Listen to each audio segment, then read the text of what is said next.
Assalamualaikum warahmatullahi wabarakatuh.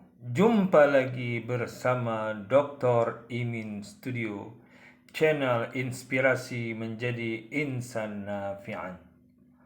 Sobat Dr. Imin Studio, akhir-akhir ini fenomena berkembangnya aliran ataupun kelompok ataupun komunitas ataupun tokoh yang menyebarkan pemikiran, ide ataupun gagasan mereka tentang Islam cukup meresahkan, bahkan membuat bingung masyarakat, khususnya kita umat Islam.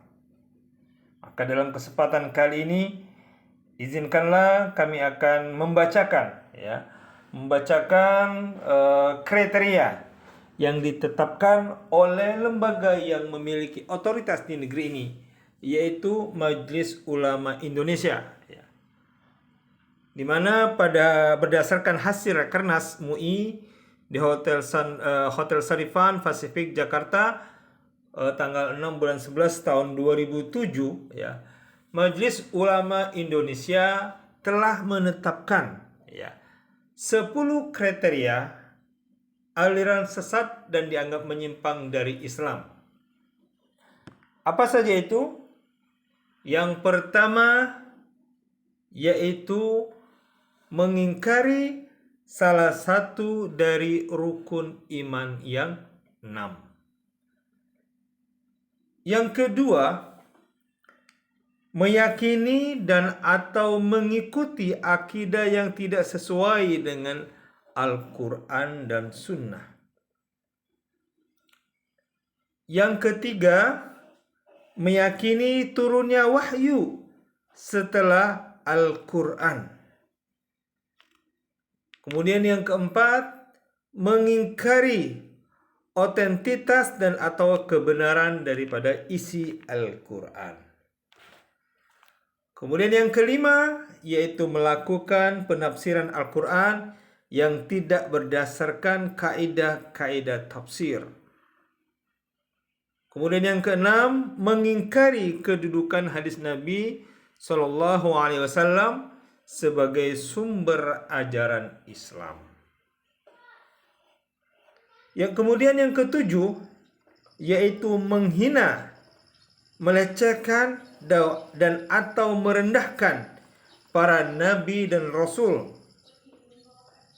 Yang kedelapan, yaitu mengingkari Nabi Muhammad SAW sebagai nabi dan rasul terakhir.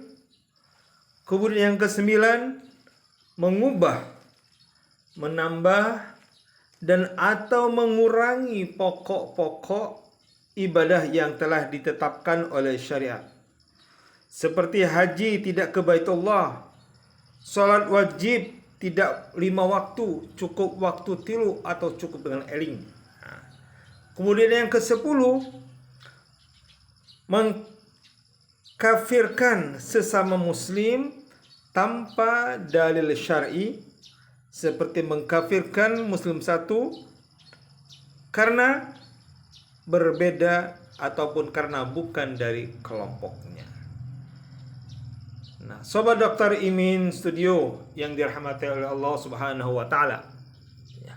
10 kriteria ini hendaknya dikenali, dipahami dan diingat-ingat oleh seluruh umat Islam ketika berjumpa dengan salah satu tokoh ataupun komunitas ataupun lembaga-lembaga pendidikan yang ternyata memiliki kriteria dari 10 hal ini. Tentunya saya mengingatkan sebagai pribadi sama umat Islam wa tawasau bil haqqi wa tawasau bis sabr, untuk saling mengingatkan untuk berhati-hati dalam memilih lembaga pendidikan. Jangan sampai karena iming-iming tertentu ataupun ada rasa kenyamanan karena hal yang baru. Karena bagaimanapun kalau kita mengkajinya dari teori religious subculture yang digagas oleh Profesor Dadang Kahman, menyebutkan bahwasanya keberadaan komunitas-komunitas baru ya di dalam sebuah komunitas besar ya itu akan muncul. Biasa muncul. Kenapa? Karena ketika kelompok besar dirasa oleh para minoritas ini tidak memberikan kenyamanan ataupun tidak memberikan jawaban terhadap kegelisahan spiritualitas ataupun pemikiran daripada kelompok-kelompok kecil tersebut. Maka tidak heran akan muncul kelompok-kelompok kecil dalam keagamaan. Dan hal itu terjadi tentunya ya. Disinilah keindahan Islam ya. Keindahan Islam sangat menjunjung tinggi kebebasan berekspresi ya, kebebasan berpikir. Al-Qur'an telah memerintahkan kita, hal yastawil ladzina ya'lamun wal ladzina la ya'lamun afala yatadabbarun, dan seterusnya. Banyak sekali ayat-ayat Al-Qur'an ataupun hadis Nabi yang memerintahkan kita untuk menggunakan rasionalitas kita.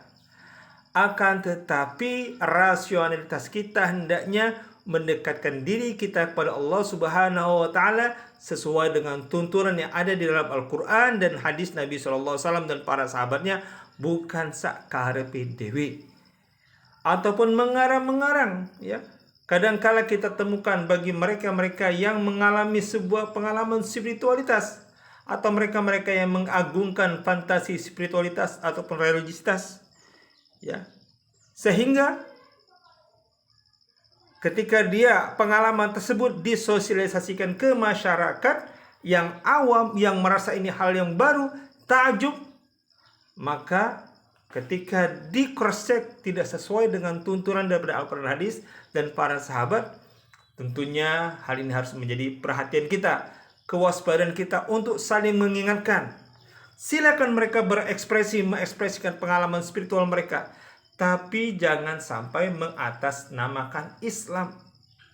Silakan bikin password sendiri ya. Silakan mendeklarasikan sendiri.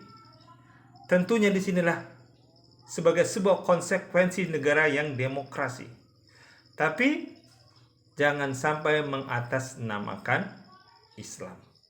Nah, inilah sedikit renungan ya, sedikit sumbangsih sebagai corong bagi saya pribadi untuk mengekspresikan kegelisahan kita selama ini.